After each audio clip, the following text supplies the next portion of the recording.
thank you both for doing this. So our podcast is on your journey in music and how you guys got to where you are now. And how you met, and obviously starting EXES and all, and the new stuff that you have coming out as well. Okay, cool. Cool. So where are you guys currently? In Los Angeles, on the west side. Okay, my house. You're in LA? Yeah. Okay. Oh yeah, sorry. Be more specific.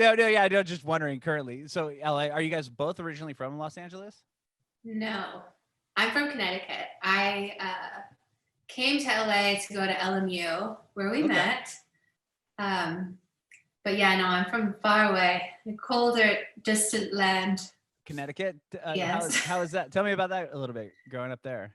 Oh, there's not a lot much going on. I mean, now there is. Now there's some hot goss about Connecticut because the documentary that just came out, Murder on Middle Beach, is actually about my town that I grew up in, which is like a small town, on the shoreline in Connecticut. That's crazy. Madison, Connecticut. Where's the documentary? How come I'm not hearing of this documentary? HBO, gotta get on it. It's very well done. HBO. Oh, I have to check it out. That's gonna be I'm gonna watch that tonight. Crime, mysteries, it has it all. That's my favorite thing ever. And I'm gonna small town drama. Yeah, small town. Allie of EXES lived here. Yeah. Right, this is why I'm such a villain. No. Well, how did you get into music? So my mom's a piano teacher. Oh, that helps. So yeah, when I was young, she forced me to play violin. I mean, I guess I kind of wanted to, but it was more, her dream was for me to play violin and my sister to play the cello, and for us to have like a family trio. And so we could perform at her piano recitals, which we did. That's awesome. Yeah, it's looking back, I appreciate it more, but at the time I just wanted to like read magazines and like play The Sims. I didn't want to practice violin for an hour. Sure. Yeah. Well, that's cool. That definitely, sorry. No, go ahead. No. And I'm just going to keep going. No, I'd love to hear it. Keep going. Real quick, I transitioned to songwriting because we had a acoustic guitar in the living room that was just furniture, decoration. No one knew how to play it. Oh, interesting. Yeah, I think that people do that though. I've definitely been to people's houses where like they'll just be like a guitar sitting there, like, you play it, and it's like, no. It just looks good. The best is when you go in and see that and it's like a Martin. You're like, really? You spent that kind of money on like decoration? No, I've literally been to somebody's house that had that exact situation, and I took my phone out and recorded some parts just like so I could play the guitar, and I had to like tune it, and it was just like so out of tune, and I thought it was like, no one has played this in years. That's awesome. And mine was from Walmart. It was nothing special. But I think I remember looking up chords to like, I think it was Dashboard song or rad. Or who else I listened to? Kate Nash, Lily Allen, just whatever I was listening to at the time. I would look up chords and start teaching myself guitar, and then I started writing as well and doing the whole YouTube thing. Oh, really? That you started doing like YouTube covers, or were you putting out original YouTube stuff? Covers. I did both. Okay. Both. They weren't very good, but that's cool. Them. Yeah. Did you have like a little fan base on there and stuff? Yeah, I think I had one video of Pumped Up Kicks, a cover I did on my ukulele that had like maybe 300,000 plays, which to me is a lot. That is a lot. That's something to shy about, you know what I mean? But yeah, that's how I started. And then went to LMU and met Mike. Did you play in any bands, or was it all just kind of in your bedroom, singer-songwriters? I was very, very shy in high school. I didn't really have a lot of friends. I kind of kept to myself, which, you know what, I'm so grateful for, because I had so many hours to practice and play. And I think it was my senior year, I grew the balls to perform at our talent show. Okay. The scariest thing I've ever done. Really? But yeah, because everyone was like, people were saying like, we didn't even know she could talk and she sings. Isn't that interesting? I mean, you're in front of all of your peers, like everyone in school. Like I can see that being like one of the most vulnerable concerts ever. Yeah, it was very scary, but I did it. And what did you play? Original? People thought I was a singer. Yeah, it was called "Why Do Good Girls Fall for Bad Boys?" Classic. Because I had such a crush on this like bad boy. That was like he played football. Like all the bad boys do. I was like, like all the bad boys do. And I was like, oh, he's so gonna hear this song and he's gonna fall in love with me. That's awesome. Definitely happened, yeah.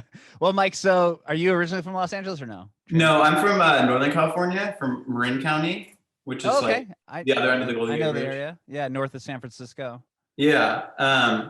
And my musical background, it's like neither of my parents really were like that into music or anything. I think I just loved Blink-182 so much that I like needed to learn how to play the guitar when I was like a young teen. Sure. And I remember very specifically learning what GarageBand was when I was in like high school. And my like neighborhood friend and I like got this cable, like a 1/4-inch to 1/8-inch cable, so we could record guitar and like write really dumb songs. But I remember like finding like the effects setting. Oh, sure. And stuff like, oh my God, I can like make it sound different or make it sound weird, or like I just like the concept of like creating within a computer had never occurred to me before. Like I don't think I even knew how you made songs, if that like makes any sense. Yeah. It was just like doing Blink covers, or just trying to like mess around in there, and honestly just messing around. Like like I now that I think about, the one song I can remember was literally about like my dog who was like a puppy. It was just like pure dumb stuff, but it was just like the foundational knowledge that you could use a computer to make music. And then I like, it wasn't until I got to LMU where I like got a copy of Logic, and then dorm room, just bored as hell, just like figuring out how to do it. And then that actually, Allie and I met my senior year, her junior year. Our friend Kyle Anderson, who lived in the room at the house that I lived in the year before, was friends with Allie, and they had like made this one song. Oh fuck, what's it called? I forget. Are we allowed to swear? Are we not? Yeah. You're allowed to say whatever you feel like, man. Thank you. It had something to do with falling apart. Yeah, all of my songs too. And then so right? we were like, oh, we should all hang out together. Yeah. And that was like he came up to me at a party. He was very drunk. Like, do you remember? Kind of. You were like, I had that song stuck in my head all day. And then that's how you know it's a hit, right? Yeah, right. I honestly, it's probably on my computer somewhere. I'm very curious what it sounds like. I actually think I heard it, listened to it a while ago. It's like not as great as it was back then. But I feel like style has changed a ton. So for back then, it was probably good. Yeah, and I think after that, I just like learned how to record, and then working with Allie and then our other friend Joni, who is also a singer, I just learned how to like produce, sort of. Yeah, produce for like an artist instead of just making like loud ass beats that are filling every sonic possible frequency and are just terrible, which I did for quite a long time. And then I was like, oh, you gotta leave space for the singer. Well, so did you ever like perform live, or was that just not a thing? You're just kind of like doing similar like bedroom beats and like prior to moving to LMU? In high school, I had like this band kind of with my friends that we like kind of recorded a couple songs, but I don't think we ever played. I'm trying to think of my like memories of playing like from back then. I don't know if I don't ever played any actual shows. It wasn't until like college that I actually performed in front of people. I played in like these like guys, the grade above me had like a cover band called Free Beer.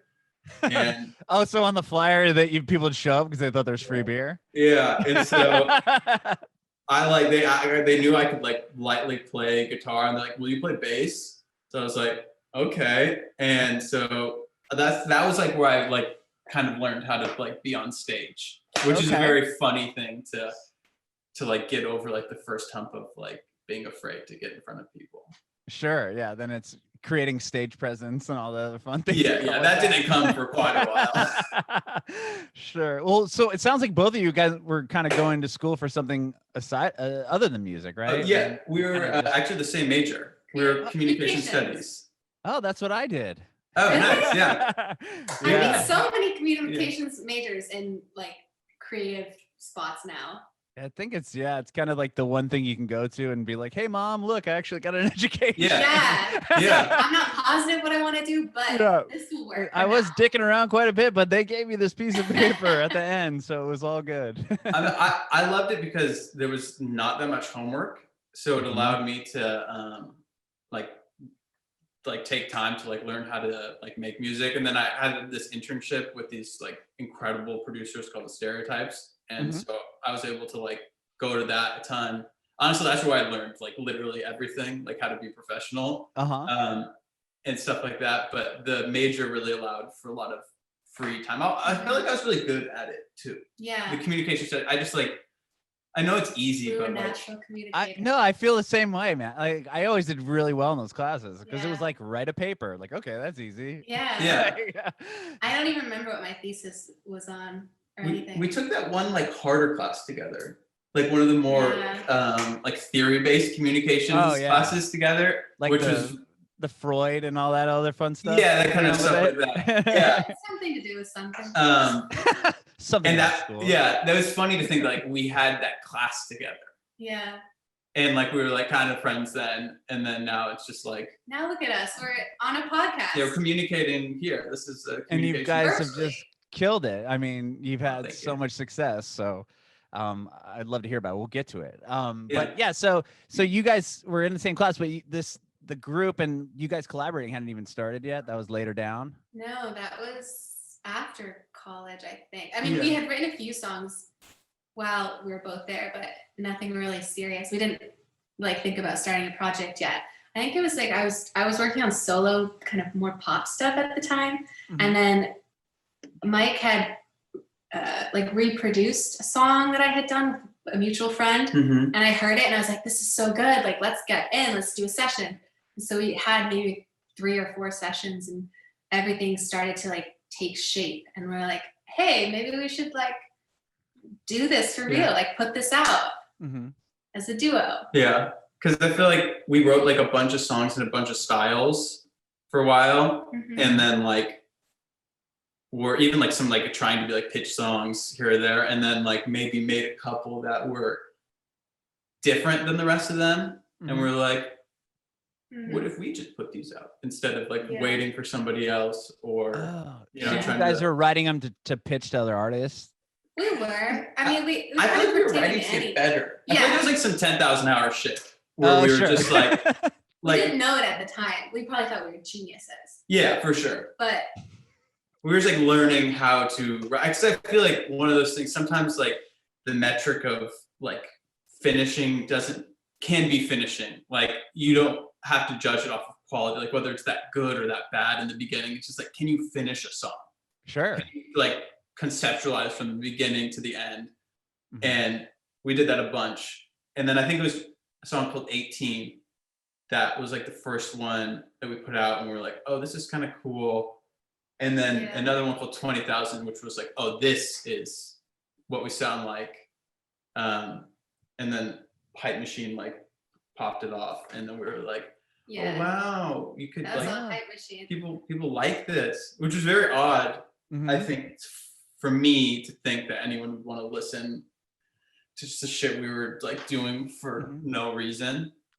Like I don't know. Just because we also came from a world where, especially like me, like I had a manager at the time, and I was waiting to release like my first pop EP, and I was waiting years, like 2 years, 3 years. I never released any music, and then I like just started working with Mike. And we're like, let's just put this out and like see what happens. And so you put it on Hype Machine, and then it started doing like getting traction there. Yeah. Like I still like, it was the first song to hit like 1 million plays on Spotify, and I remember thinking like, I remember 100,000 plays on Spotify and being like, damn, bro, that's crazy. Wow. And then the million, like I went to my friend Dylan and I went to Nobu, and I got the first 1 million plays, and I was like, man, this is crazy. I love it. And then I never cared about the numbers again after that. Once you hit the first 1 million, it's like, okay, who cares? Yeah. Now it's just like, why not 2 million? Yeah, why not 10 million? The numbers drive you crazy. I wish we didn't have the numbers. I need to switch to Apple Music.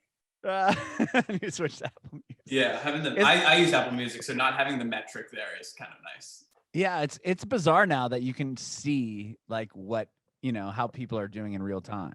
Like, especially for labels. Now it's not like, oh, you guys are cool, we're gonna try to, we think there's something here. It's like, oh, you have 1 million streams, hey, what's going on? It definitely takes out the risk factor for the suits. Sure, they can just be like, well, the algorithm says this is working. Yeah, I mean, which is like, obviously the algorithm can be right and stuff like that, but it is kind of weird. I feel like it takes out like a certain level of mystery. Right, exactly, because you can look and go, oh, and I wonder if people judge artists that way. It's like, oh yeah, like they only have 15,000 plays on this song, like they probably suck. Like, okay, I do that. Yeah, I mean, I had to reframe my like mind state around it, because it was like, you can be so successful and like not be popular on streaming. Like you can kill it with your live show, and like sometimes the streaming comes later, and like maybe that real world like clout that you have is more important and long lasting than whatever like Spotify decided to drop you on this playlist and you get millions of streams, but then when you try to go do a show, no one's there. Yeah, right, yeah. So it's like, are you successful? Like, I don't know. Right, yeah, and then it's kind of playing to the market, like who's actually, where are the 1 million people at? Are they in LA or are they in, Connecticut? And you have to travel there to like get the show to sell out. They're definitely not in Connecticut. Well, when you start seeing Hype Machine's numbers and like it start really going, like what do you guys do from there? Is it like, like we should keep putting records out? Like where do you go from there? Yeah, we decided to make an EP, right? Yeah, we really decided to release an EP. We started working with a manager. Were people contacting you like via Hype Machine right away? Kind of like, hey. I think, because Hype Machine at the time was so big. I don't know if it is anymore, but we had so many emails from A&Rs just wanting to find out more, just like kind of putting the foot in the door. But that must have been pretty cool though, right? I mean, just have those emails and have that attract. I mean, that must be a good, cool feeling. It definitely feels nice to be wanted or to feel like, okay, maybe we're onto something here. Sure. Yeah. I remember like making all the songs from that first EP too. Like, one of like our first song, like the first song off of that EP that like really blew up is called like Dear Home. And I remember Allie sending me the voice memo of it. And I remember like working on it, like on an airplane from like New York back to LA. And then I remember working on it in like Marin and being like, this song's fucking good. Like this is going to be a good song. I felt like I had like some level of clarity at that point where like I could be like, oh, this is probably what people would want to hear from us. And then Allie's uncle, who's like an incredible violinist, Grammy award-winning violinist, he played violin on it. And I remember like doing that and being like, wow, this is next level. Like for what we had done so far, we hadn't like made a song that sounded like that. And then it being actually successful, I was like, wait, we might know what we're doing. Like in a small sense, we're like, we wrote something. We knew we couldn't give up. Yeah, I was like, oh, this is good. And then I think there's something about when you think something's good and like nothing happens, you're like, fuck, do I not know what I'm doing? But when the opposite happens and like you're right, you're like, woo, I'm on top of the world. Like I know how to do this. We got the cheat codes.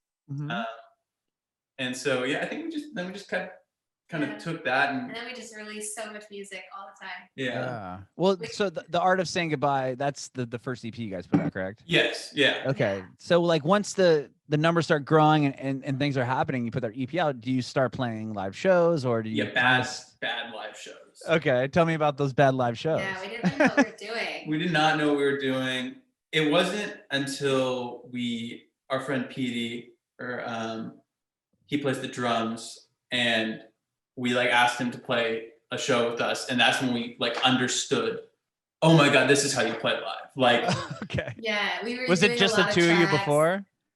Yeah, pretty much. Basically, Sometimes we would have like one other person play, but like it wasn't very organized. Yeah. And it was like when we had the live drums, because I kind of realized after going to like some hip hop shows that like you can really trick the audience into thinking a lot more is going on with a drummer, just because they're moving air and stuff, and they're just so loud. You get people to shut up. Yeah. That's because I've been to shows where the opener didn't have a drummer and they were just using track, and then the headliner had drums and stuff. And during the opener, it's like you can hear everybody talking and shit like that. And then I noticed I was like, oh wait, when you have the drums, everyone shuts up because it just drowns them all out. Yeah, actually, like, the rooms we were playing in, like the Troubadour and like West Hollywood and feel stuff. the drums. Yeah. Oh wow. Yeah, I mean that's just an iconic venue. Yeah, but like things like that, and like that size of room, you're like, oh yeah, everyone's gonna shut the fuck up and listen to you because it's like loud and more engaging. Yeah. And then we added one other member, our friend Johnny, who plays guitar, who's honestly just like the most insane guitar player that I know. And that was when we were like elevated. Yeah. Okay. But we didn't start touring until I was gonna say last year, but last year was 2020, right? Yeah. Last year didn't happen. Right? The year before. 2019. 2019. So we did some light stuff in 2018. Yeah. But yeah, it wasn't until 2019 where we like actually hit the road. Yeah. In 2018, is that when you released the first full-length record? Oh no, actually, I think we did. Let me look, because Allie had moved to New York in between. So I think 20. Don't know. Yeah, no. It took us a while. Honestly, it took a little while from that initial success until we were able to do the live show well. And obviously, it would have been cooler if we'd been able to do it sooner. Yeah. But I just don't think we were ready. Yeah. Even just like as people. I mean, I still am very shy. Like, I get nervous on stage. I get stage fright. It was horrible at the beginning, like so bad. Like I thought I was gonna pass out while I was on stage. But now I've learned that practice makes perfect. So Sure. I'm doing better. But yeah, I don't think I would have been ready back then. Okay. Well, in between. Too young. Well, you guys, so you did that EP, and then were you just releasing like some singles after the fact to kind of keep the momentum going as you were working on your live show? Is that when we did Kane and Taxi? Or was that after before you go? That was before. Okay, so we accidentally put out some of our biggest songs in between. Yeah, Kane is like the three songs put out a song called Quiet, a song called Taxi, and then Kane. In between, and we just randomly released them, like random. Really? Yeah, because I was looking, they weren't on a record, right? They're just single. Yeah. One was, I think Taxi was like in the middle of December, which they always say you never do that. Yeah. Sure. And and so it was, and I think at that point we were kind of even like a little bit confused at what to do next. Yeah. And then I would say Taylor Swift brought us back into focus because she put Taxi on some Taylor Swift playlist on Spotify. I still don't really understand. Oh yeah, okay. Yeah, that's huge. She loves us. And then that like brought like some more focus or attention back to I think our minds of like, because that kind of increased the numbers on there. Yeah. And then we were like, oh wait, we should. Yeah, that was crazy. We should double down on this. Did you I can't imagine. Like I love Taylor Swift. She's my favorite. Same. Like I have to show this again. This is my most prized possession. Oh, I love it. Love Taylor. I love that. That's all I need in my life. That needs to be behind me. I know. Yeah, you gotta find but space. I like the beaches. Those are my girls. Yeah. The beaches. And that's Blink, but the really old Blink. That's what I was gonna ask because I was gonna say that looked like Tom's face, but it's like a little bit blurred, so I wasn't sure. Right. It's actually I'm from San Diego. Actually, I grew up in right where he. Yeah, where they're from. Incredible. So yeah, it's crazy. So like this is like the first picture that they put out with Travis in the band. Oh. So he's like no tattoos on him. He's like a shaved head, and so they all look so like young back then. Oh and Travis is just like stick and bones, like skinny as hell. I'm looking. Yeah, he has one tattoo, like the checkerboard on his neck. Yeah, I think that's about it. But so I love Taylor, but anyway, so like having that having her kind of find that song, Wild. how did you find out that it was on that playlist? That must have been crazy. Twitter alerted me. Like a bunch of people on Twitter were like, "Oh my gosh, Taylor put your song on," and I was like, "What are you talking about? This is not real." I thought maybe she had like, I had no idea. But like I grew up listening to Taylor Swift too, so like she's a huge influence for me. Mm-hmm. To see that she had added that song to her playlist, it was pretty nuts. Yeah. And then from that too, we had people reaching out. I remember from labels, which is kind of weird. Like that just goes to show the power she has. Oh yeah, it's funny because one of the first artists I interviewed for this podcast a couple years ago, her name's Carly Hansen. She signed to Warner Brothers. Oh yeah. I Yeah, with her like a long time ago. Oh really? Yeah, really long time ago. Yeah, she's awesome. But she was the same way when her song got playlisted by Taylor Swift, and I was like, oh hey.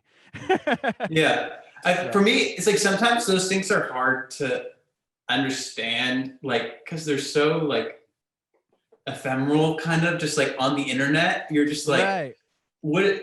To me, I'm like, I like Taylor Swift, but like, does anybody care about a Taylor Swift playlist? Like, what does that mean? And then I see like the song just getting like a ton of plays. I'm like, oh, so it does mean something. Like it's not as fleeting as you think. And then I always thought that song was sick, so it was cool that like people liked it. Right. I mean, the fact that she's like a tastemaker herself, like to find artists like you and be like, hey, that's a cool song. I'm gonna put that on my playlist instead of just putting, every band that was on whatever record label she was on or anyone that she's kind of friends with. Like the fact that she seeks out artists and gives them that platform to kind of really succeed is amazing. Yeah. Internet's such a weird place.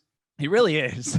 Yeah. Like it's just kind of random to like think that like something like a song like that could just come across. It's like, of course, there's just a normal person who like listens to music and stuff and like can be like, oh, I like this over that or something like that. And then we were just one of those people that she was like, oh, I like this. And I was like, cool. That's so cool. That is so cool. Well, and then so was Kane after you put out Taxi or prior? Do you remember? Yeah. One of those. One of those, either before or after. It was in July. Yeah. So I remember. Might have been after, actually. I even remember the day that we wrote that. We wrote that with our really good friend Jesse Epstein, who's in Imaginary Future, and Joan are his artist projects. And I mean, he's the sweetest, kindest, most empathetic and understanding person maybe I've ever met in my life. Yeah. So like one of my favorite people to write songs with. We do like eye gazing at the beginning of every session where we just like look into each other's eyes for 10 minutes. That's awesome. He's one of the best writers to write with. But I had come into the session with the story of Kane, which I feel like I had talked about it with you before and stuff. Yeah. I had never really gotten to a point where I wanted to like put it into a song because I was still kind of processing everything. But that day we wrote Kane, and it was just like such a like relief and a release. And then I remember too, Jesse and I definitely cried. I think I cried later that night when I was. I showed it to my sister that night at Rose Cafe. She cried.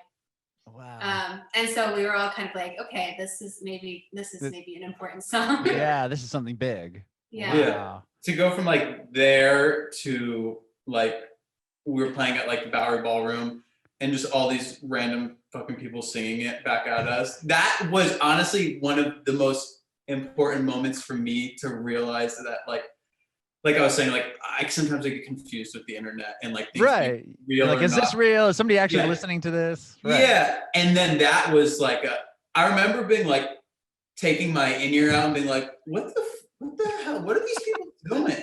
And then being like, oh my God. Like just getting this, like, it's very strange to be like playing and being like a robot. I mean, like, cause you're kind of just like, I got to do what I got to do. And then like have this like moment of clarity in the middle of that being like, oh, whoa. This is like an emotional rush. Yeah. Like a super validation for you. Like, whoa, like this is a thing.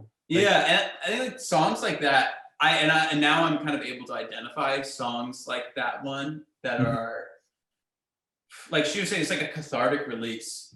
Like there are certain songs when you write them, you achieve it doesn't even matter if anybody else likes it, but like you achieve some type of inner discovery, or like, you know, like you kind of like understand an emotion better. And when people like those songs, it just feels so much better than like a song that helped you understand like loss and love, and like for somebody else to get that and connect to it is like you help somebody the same way like another song has helped you. Yeah, it's like, yeah, exactly. That's kind of what you guys are in it for. I mean, is sharing your art and having people, you know, embrace what you're doing. Yeah, so that's like that. I like being involved in something so special is kind of like nice, and I'm just like, I feel like we're both very proud of like that song being the most popular one. Yeah. Did you see, like, once you got you know, on Taylor Swift's playlist, and then you put out Kane, did you start seeing with those streaming numbers, were you seeing it in the shows that you're performing? Like when you'd go play the next date or the next show, where the room's getting bigger, were you seeing like an increase of fans that way? Well, I don't think we saw like our fan base until 2019, because we hadn't, like, we played shows in LA, but it was, you know, long after that and long after Kane came out that we started touring like other cities. So we didn't really know what to expect, and we were opening for Yoklore. And so being an opener as well is like, you have no idea what that means, or if people are there to see you or not. So that was kind of our first taste of like hearing people sing the songs back to us. That was the first time we realized, okay, the numbers are real people. Sure. You know? Do you remember like what city you're in that you saw that for the first time? Probably the first show in Salt Lake City. Yeah. Oh, wow. The thing is, I don't even know if they actually knew our music, or they're just like a blast, because everyone was dancing and they would go like, yes, like when we like hit like a note or something. It was amazing. It was like a great audience. And I did notice like a few people singing words that, the first stop. That's amazing. I feel like that Kane song is like just slow and steady. Okay. Like because I feel like it didn't quite blow up right away. It kind of just had like a steady increase. Sure. Yeah, it's always nice. And that's how I think maybe recognize that it was just a really good song. Right. It wasn't like it got playlisted and it had a million plays and then it fell off. It was like a slow burn. So and it was just kind of funny. I think the time that we put it out, and then like, because I feel like we almost like stopped doing this for like a little bit after that, and that was kind of why we didn't tour and stuff. I don't think we really knew what the hell we were doing, to be honest. Like it wasn't until we got like a booking agent that we like really started playing the shows that we wanted to, and like because after we had parted ways with the first manager that we had, and then I moved to New York, and then she moved to New York, and then we were just kind of confused. I guess. Sure. Yeah, I feel like it was something like we were kind of like, oh, maybe this isn't right. Like maybe, you know, nothing's gonna happen here. We were basically on the verge of giving up. And I kind of feel like Taylor saved us. Yeah. I feel like Really? it was Taylor. Yeah, but because then we after that because we were like, oh, maybe this isn't, maybe we're being silly. Like we should see this through. Yeah, and then we got more serious and made another EP called Before You Go, and then Allie moved back to LA, and then I think after that is when we got an agent, and he like I don't think Allie had lived here at the time. I went in for a meeting on like a Monday, and then like a Thursday he called me and was like, oh yeah, there's a tour offer. Which like I don't know if that happens very often, to like be like, okay, we might work together, and then be like, actually wait, no, I think we are gonna work together because somebody wants to do this right now. And then Allie moved back, and then like we kind of booked like festivals, and then we kind of started to go out and play. And then I think that's when we kind of really got the confidence in ourselves to be like, this is real, take it more seriously, and like run it like a business, like establish an LLC, and like like sell merch. We're business people. Yeah, like we're we're CEOs, we're co-CEOs. course.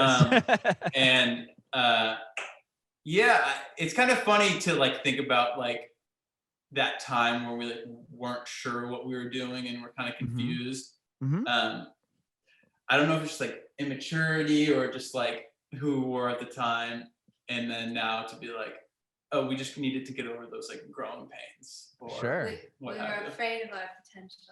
I'm just kidding. Yeah, no, it's totally. Is it like could be almost like an imposter syndrome type thing where it's like, am I really doing this? Like, are people here for me? Like, what's going on? Yeah. I still suffer from that. Yeah. I will always suffer. I think you're a liar if you don't think you're an imposter. Yeah. Well, so you did that first tour, and were you touring on that Before You Go record, or was that done after that the tour in 2019?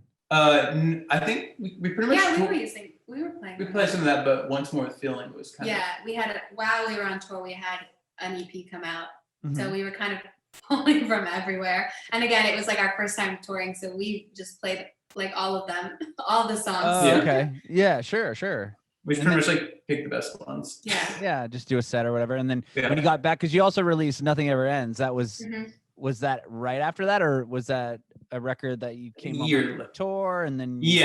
Okay. Yeah. Yeah, a year later. Yeah. A year after the Once More Here. Let me try to organize this in my mind. We went on tour again that following winter for like 4 dates with Simmel, and then. Oh really? I love Simmel. He's great. Yeah. He's very talented. Oh yeah. Clean Eyes the jam. And then then the pandemic. Okay, that's what I want to see. Yeah, where were you in the pandemic? It was Nothing Ever Ends out yet, or recorded, or no? It was partially recorded. We wrote the last song in February. We wrote the title track in February at our friend Riley's house. February 2020. Yeah, so like right before it all went down. But then I think most of them were written. I Swear was in like March. Oh, okay. Take that back. Never mind. I think that was that. Right? I Swear? Yeah, I believe you. Yeah, anyways. We should have talked about this before. Dude, it's all good. I love it. I don't even know who EXES are. Because most of those songs were pretty much written right like before the lockdown happened, give or take.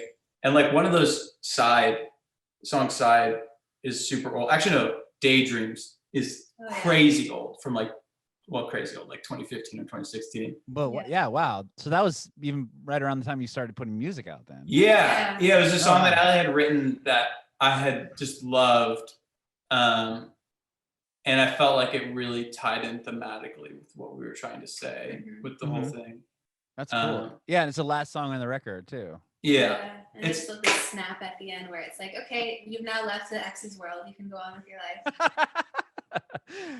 life. So yeah, like in that song Side had existed in like 5 or 6 different. We were going with our manager. We were like going through all the different versions the other day, and we were at a show. Our friend PD was playing a show opening up for like Julian Casablancas' band, somewhere in LA. And I remember being there. I was there and hanging out, and then just kind of like having a panic attack because it was like too many people, like too many cool people, like people wearing hats and shit. And Julian Casablancas is there. Just so many leather jackets and stuff, and being like, after PD played, I was like, I need to leave this place. And I went home and I reproduced Side sitting on the couch, just like coming down from like feeling comfortable. And I remember being like, oh my God, this is exactly what I've been trying to do with this song for like 2 years. Wow. And then it just, shout out to Panic Attacks because you needed that. You needed all those leather jackets around you. Yeah, right. I mean, it's mainly the hats. It was nighttime. I don't know why they were wearing them. The hats. It's night. There were a lot of hats, to be fair. So yeah, I think that record's really interesting because we kind of just like there's all these different like old things, and then we brought together, and then like the title track was one of the only times we've ever written a song with the intent to put it out. If that makes any sense. Yeah, that's interesting. Like I had just gone through a breakup, so I had like just all of these things to think about, and we just sat outside in Riley's yard, and where I was just like, listing all these things. That's Allie. It was going to be called Nothing Ever Ends. Yeah, and which is the title actually comes from The Watchmen. Have you read or seen that. I've seen it. Yeah. There's the graphic novel too, and there's like one of the lines from that, Dr. Manhattan says something about like nothing ever ends. And I remember reading that and being like, fuck. That's so true. Especially at that point. Sure. Like, damn, that's exactly, you know, like how I feel about kind of everything going on in my life. And then just like conveying that through using Allie as the conduit. Like, I think it was for that one, he was just telling me about all of his feelings, and I was just writing them down. Writing them down. Yeah, and I was like, okay, I can work with this. I can give me a feeling that rhymes with. Yeah. So that I think that's what I love the most about that EP is that it has like a ton of stories. Sure. I mean, not like, of course they always have stories, but that one I just like really remember. Like, there's pieces of the past and pieces of like that immediate present that are just like tied in there. And you said that was, you guys were working on it up until the pandemic too. Was that weird not being able to like do the typical record tour kind of cycle? Yeah, because we were gonna like do a headline tour. Oh yeah, we were gearing up to get ready for like a headline tour. Oh. At least planning it. Okay. So we were very excited about that. Yeah. And then we were also gonna play Electric Forest. Oh really? Yeah. Yeah. Whoa, that's awesome. Yeah, it's kind of a bummer to like, not be able to, because it felt like it was the first time that we were going to do what we were supposed to do, like what like the label wanted us to do and stuff. It's like, you know, you put out the record, then you go on the tour, and yeah, those are the you're doing it right. Yeah, those are the steps. There you go. We've always done them differently. Yeah, but that might work in your favor. I mean, especially nowadays, right? Yeah. Nobody's touring, nobody's doing that, so it's like you're kind of back to where you were, where it's just put a record out or the song out and watch it do its thing, and there on out. But so like with that, like how did the pandemic affect you, other than obviously you're not touring, doing that headlining tour? Were you able to collaborate a lot and write music over the course of the year, or did it like knock this wind out of your sail and you're like, I can't be creative right now, like the world's going to an end? Also, yes. Like both of those. We continued at the beginning. It was chill. I had actually just gotten back from Scotland and England. Kind of, I take really impulsive trips alone sometimes. That's awesome. To, like, go out and live and then have something to write about. So That's I had really just cool. gotten back. I was still high off of that. I got back like March 11th or something. you got like a day or two before. Yeah. Like, Oh my And God. then we went Right into under the lockdown. radar. Wow. So I had a lot of material to work with, and we live like 10 minutes away, so we were just being really careful and only seeing each other. We were even, I have a setup in my house as well, so we were even sending things back and forth, Files like how we did in New York when I was in New York. like that's how we did the Dashboard cover. Oh, okay. Even was just like all via all virtually. Yeah. Which is super funny. I want to talk to you about that real quick about you. So you were traveling right before the pandemic happened. Did you notice anything weird happening? Like you're in different countries. Did you see people starting to freak out, or was it just like business as usual? Well, I remember I went on a plane from London to Glasgow, and there were like a few people wearing masks. And at that time, I like didn't understand that it was like such a big deal. And so I was like, nobody did, right? Yeah, like what are they doing? Why are they wearing masks? But I'm definitely pro mask. I think everyone should always wear masks. Sure. At first, I was kind of just like, what is going on? Well, everybody was like, this isn't a thing, right? Yeah. And then when I had landed in Scotland, I had a friend who she told me that her mom was in contact with someone that was infected, and then I was like, okay, whoa, this is like actually very serious. Yeah. Wow. It wasn't until I got back though that I noticed, the end of the world was coming, when like I went to the grocery store and everything was taken. All the toilet paper was gone. No more toilet paper or mac and cheese. They took all the mac and cheese. Oh. That was all I wanted at the time. You're like, I just want mac and cheese and toilet paper. Yeah. Oh my gosh. Okay. So, about Mike, you were home and just were you noticing anything odd? Oh, I mean, I stay pretty close on Twitter. This one dude that I follow had been talking about it for like quite a while, and he was like, you should like stock up. So I kind of like, I'm like always like a Target guy, like grab like the big thing of paper towels, big thing. Oh, sure. I accidentally had like double bought everything. Like I had gone recently, then I had gone again. So I was just like set. So like I do remember though being at this one Ralph's and being like, oh shit's like empty, like because I had gone to like get like one more thing because I'd gotten all my stuff, and then the like, shells are gone. Yeah, and be like, oh yeah, this is odd. This is where I'm just gonna go home and just chill. What's funny is like this really suits my lifestyle in terms of like I like to just hang out at home and play music. I have the studio, like it's like it's kind of what I do anyway. Sure, Like, I'm the same way, man. It's funny because when like I've done radio for 15 years, and that was kind of my thing. And like I always felt like my friends would be like, "You're such a princess. Like you need to go to the show, and you're only gonna go if you're like on the side of the stage, hanging out backstage." And I'm like, "Yeah, I don't want to be around all these people. Like that's just not my vibe." And like, and now it's like, well, nobody can. So I'm kind of in my favorite space. Yeah, right. Yeah. I remember like the last show I had been to with our friend Petey. He was doing these like residency at the Hyperion Tavern in Silver Lake, and he's like really funny in between his songs, and he was like making kind of light jokes a little bit about it. And then like it was like the next few days it was just like, oh, that was the last thing that I'm gonna be at for a while. Realizing it's like it's fine. It's crazy. It's really crazy. It is nice to be like we can just work. Yeah. But I will say a hard thing is that like now I've run out of material because I'm not living. I'm not meeting people. I'm not. Right. I mean, I'm turning to movies and TV shows to draw inspiration, books even, but it's a lot harder for me because I tend to write more on like my own personal life or details from a friend's life or sure. Yeah. So a lot of people feel like they just have put their lives on pause. And I mean, I do too. So it's hard for me now to. Right. I've been suffering from writer's block now. Yeah. It's like, how much inspiration are you going to pull from the same four walls you've been staring at for like a year now? Yeah. You know? Yeah. It's crazy. It's like almost been a full year of this lockdown. Insane. Yeah. But, well, okay. I want to talk to you about the Dashboard cover. You, Allie, you were saying earlier that you did Dashboard covers on YouTube back in the day. Like that must have been insane to be able to work with Chris Carrabba and like, same I here. still don't think it's real. I still feel like it's fake. Like I have his phone number and I'm like convinced that I'm being catfished.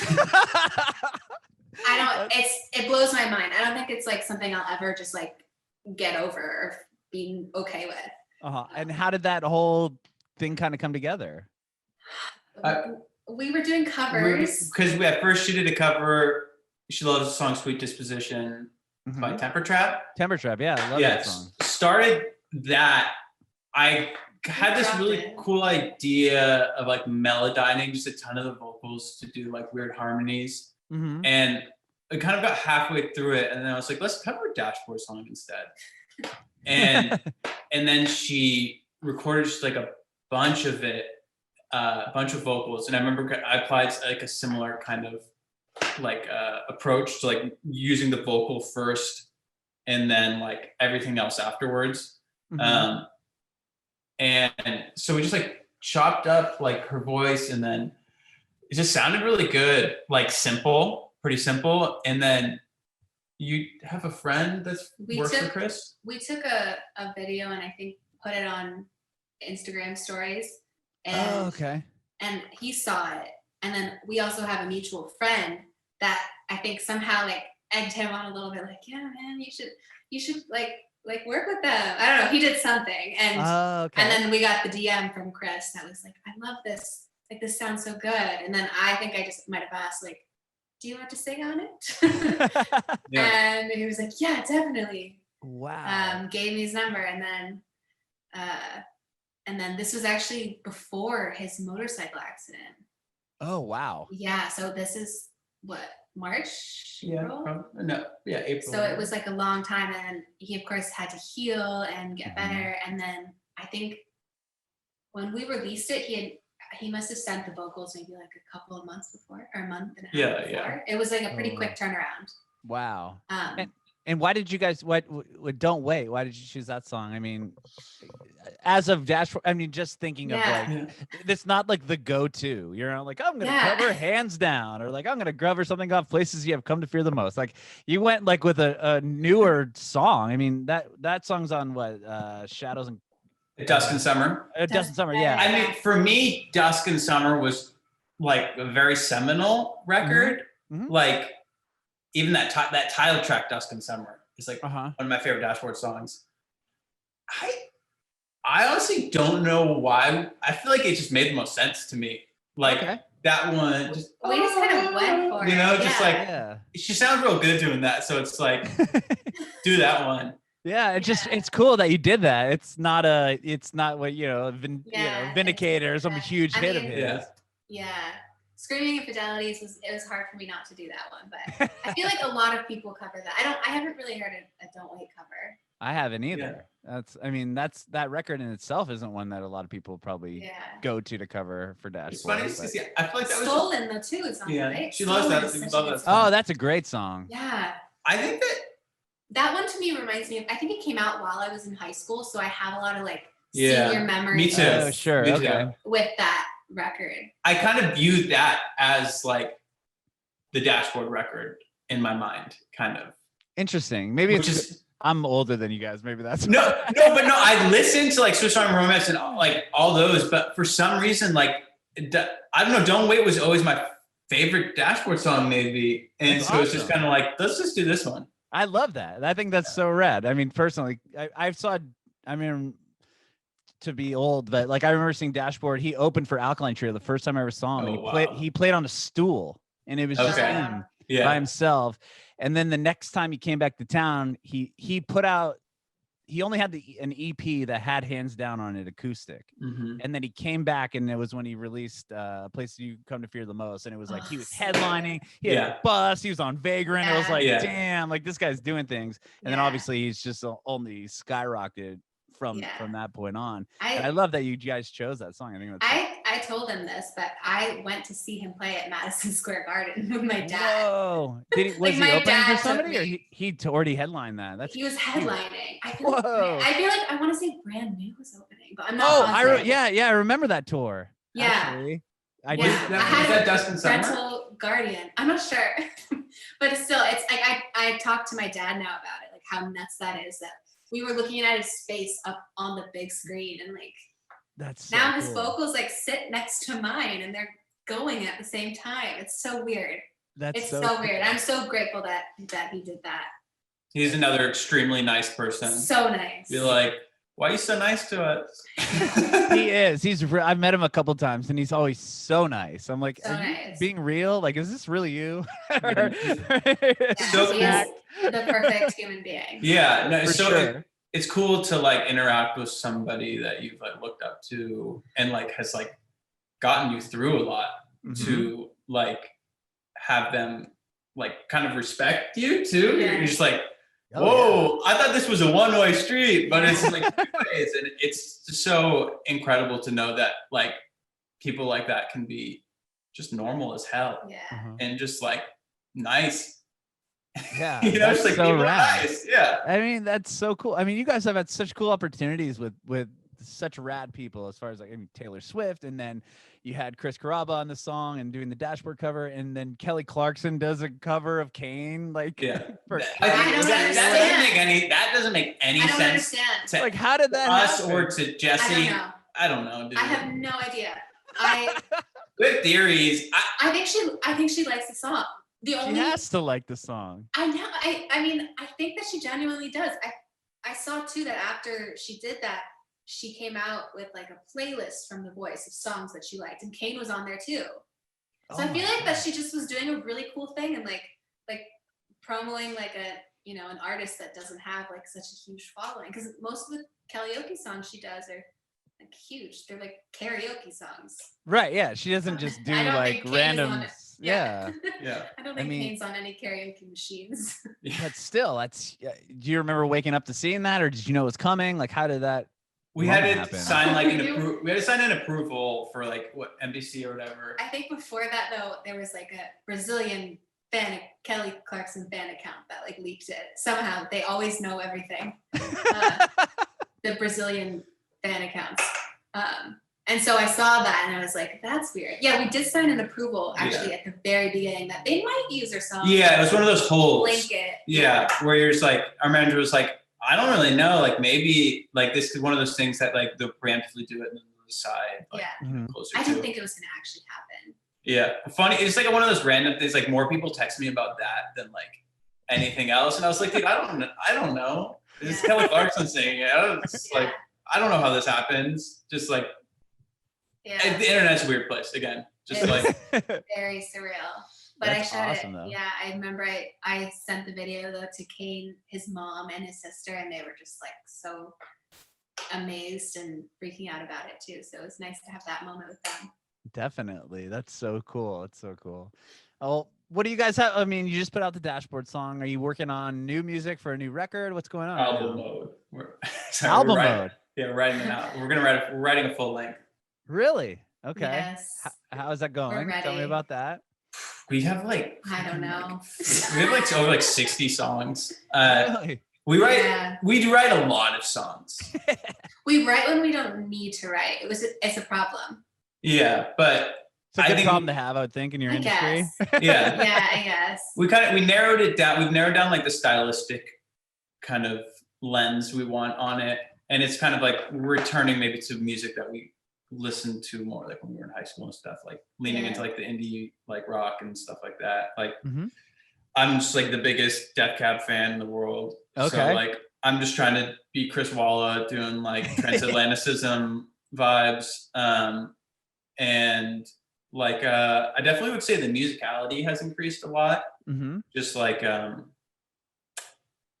just more complex chords and kind of just like being more aware of like harmony and stuff like that than before, which is, I think it's cool that music is kind of leaning that way now. Like when we first started, it was kind of like a little bit more stripped back, more electronic kind of feel. And then now we're just like, let's record some real drums, and like every song has guitar on it. Oh, cool. Like I kind of remember like making that change. We're just like, oh yeah, we just do guitar stuff now. And like I bought a piano, and like there's like a ton of piano on it now, and Allie plays the violin. Awesome. Oh, yeah, I've been doing like orchestra arrangements. Wow. Was that the first time I was gonna say your mom's probably stoked that you're breaking out the violin again, huh? I don't know, I don't think she really cares, but I did when I just went home recently, I did try to like pick up my sister's cello. My mom was definitely rooting me on, but I thought I could teach myself the cello. No, you can't. We got like one It's so song hard. out of the cello. I took the cello that she like recorded, Computerized it. Yeah, but it still sounds natural, but it's just like we got one out of that. But the violin will be much better on this album. Yeah. Awesome. I've been practicing, I promise. Very cool. Very cool. You mentioned Chris Walla. He does a lot of production, right? Is he somebody to be intrigued to work with? Yeah, record Chris, with? please call him. Please call him. He's the best. I honestly learned like so many Death Cab songs just to like pretend that when he left the band, sad day for me. Well, doesn't he have a studio in Seattle or? My dream is to like work up there, like with him. We're just like us becoming Death Cab, but because we Death Cab. Yeah, when we were on tour up there, it was the first time that I had ever been to Bellingham, that far north, and I was like, I get it. Like it made the music make a lot more sense. Okay. In terms of just like, this is the context it was created in. Sure, that's interesting. That's really interesting. Well, that's awesome. So, are you gonna like still working on the record? You said 60 songs, still kind of deciding where it's gonna go. Yeah. 60 songs forever. I mean, I think we're four parts. Yeah, we're probably shooting for like the summer for like maybe the first song. Yeah. We gotta figure out a home for it. Yeah. And all the other. We might have a few surprises in the meantime, but awesome. Yeah. Don't want to spill the beans too early. But yeah, it's kind of funny because now we gotta like do all those like the like video kind of stuff. Like all this stuff's like a little bit harder now. So we have to like kind of figure out a way to do it safely and like efficiently, which is kind of something that's like a little bit more challenging, but like I think we can do it. We're turning Mike into our photographer. Yeah, I was gonna say nowadays you can't just be in the current climate. You can't just be an artist. You can't just be a musician. Now you have to be a video editor, a photographer, an Yeah. animator, a Social social media media. guru, and all these Yeah. other things. So, Yeah. We're trying to tap into the social media. Well, it's Yeah. funny because we're both like kind of quiet or Yeah, more private. insular private people. I don't know. mhm. So like the songs are Yeah. that's where you get the tea or like the juice from us. Like, so it's kind of funny to like have to I mean, implement more I'm personality. kind of having fun with it now. It just started. I posted 3 stories today. 3 whole stories. Really? That's awesome. That's really Yeah. cool. I saw your video. You did a video. You playing guitar, that on like IGTV, I think. Oh. Yeah. Yeah. I watched it. I think. Yeah. I You're right. I swear there was the Sorry, same person that looked like you. I was trying to remember when I did that. Yeah, for a dashboard for. Yeah. Did you Yeah. do you enjoy doing that, or is that Yeah. something you want to continue to do? I do or- love it. It brings me back to my YouTube days. YouTube so, days. Yeah, so I feel some sort of comfort in that, like posting something, playing guitar, and then just waiting for strangers to talk about it. I don't That's know. awesome. That's Yeah. cool. Yeah. Very cool. Well, thank you both so much for talking with me today. I really course. appreciate it. Thank you for having us. Of course. I have one more question for both of you. I want to know if you have any advice for aspiring artists. I mean, I would say don't wait to release music. Just do it. Just put out music. There's never going to be a right time.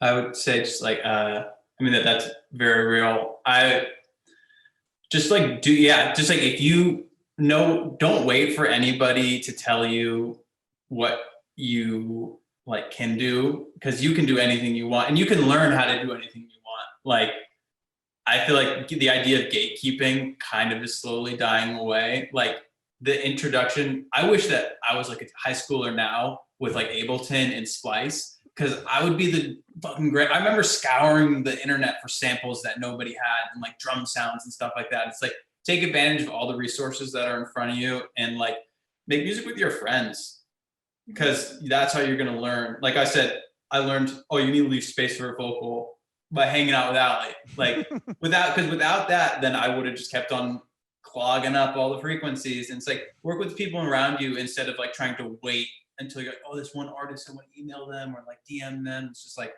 work with what's around you and maybe you'll accidentally make a career out of it. Like we did. Yeah, Stumble into accents and it's that's good. gonna work out great. And most importantly, don't wait. Bring it backwards.